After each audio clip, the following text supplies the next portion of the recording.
the special effects designer and star of the sci-fi show Monster Man, is our guest in Studio C. How does one become Monster Man?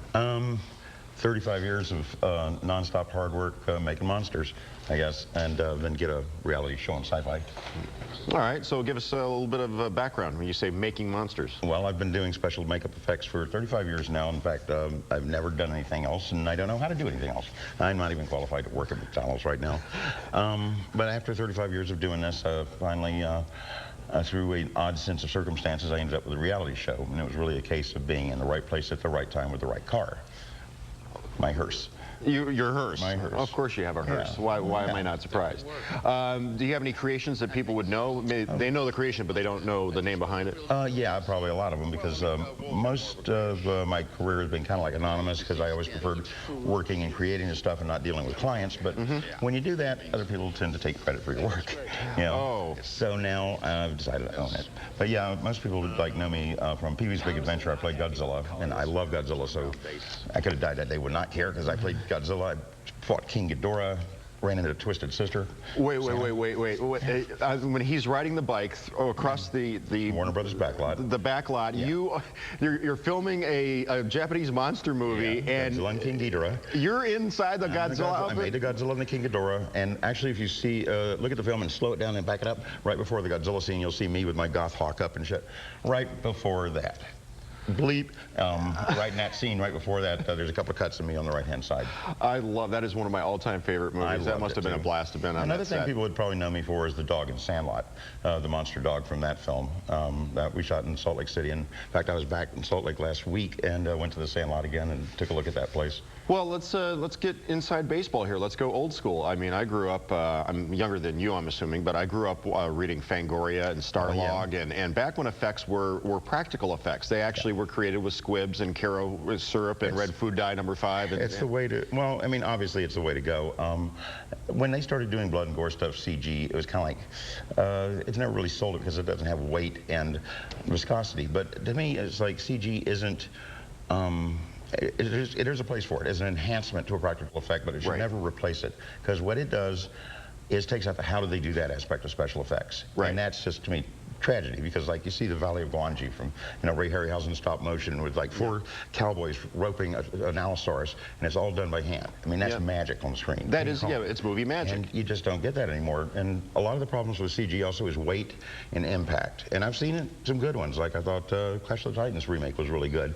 And like Spider-Man 2, the fight with Doc Ock. That was great. That was really good stuff. But when you see like King Kong, the Peter Jackson Kong, floating around and flying around, and also the CG camera moves, things that no camera could really do. And I mean, just because you can do it doesn't mean you should. Right, because you're going so far beyond suspension of disbelief. It's not, it's not real anymore. That's why I would rather watch the 1976 King Kong with Jessica Lange. Dude. I think the 33 Kong is the greatest movie ever made. No. So don't get me wrong. Oh, I know. I'd rather watch the 76 one instead of the... That was a damn good ape suit, Rick Baker, But the thing is, like the original Kong, so many processes were created for that movie that were used for 50 years later, and I see it now. I've probably seen that film over 300 times, and when they digitally enhance it and sharpen it, you see stuff in the frame that I'd never noticed before. People down in the right-hand corner, and all the foliage and everything for the jungles painted on layers of glass. I mean, that film's just magic.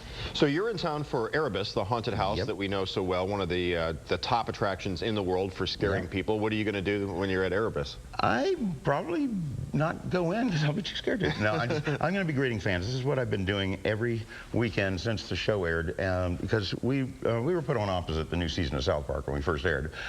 That's the highest rated show in cable, okay? Thanks for nothing, Syfy. But, so we didn't think that was going to go anywhere. But then I went to a science fiction convention and got mobbed. I was like, what? People were watching the show. They were DVRing it. Kids mobbed me. I am now the goth Mr. Rogers.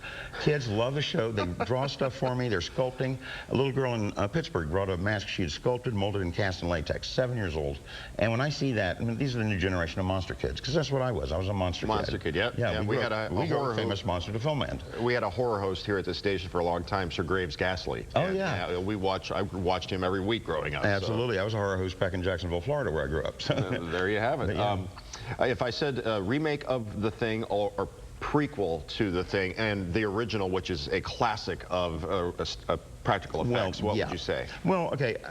I'd say, well, I didn't see it. No, it was kind of on, but I didn't watch it. Actually, the original thing, the Howard Hawks one, is to me one of the greatest films. And actually, that one works as a prequel to the John Carpenter one. Right. Now, the Carpenter one is probably one of the greatest practical effects films ever, because it's not just Rob Bottin's effects, but the way that they took out frames and stuff, made the stuff move. Right. You know, it's a combination. Like to me, it's if I do an effect on an actor, if that actor doesn't sell that effect for me, no matter what I do, it's not a good effect. So it's always a combination of, you know, how it's shot, how it's edited, of the actor.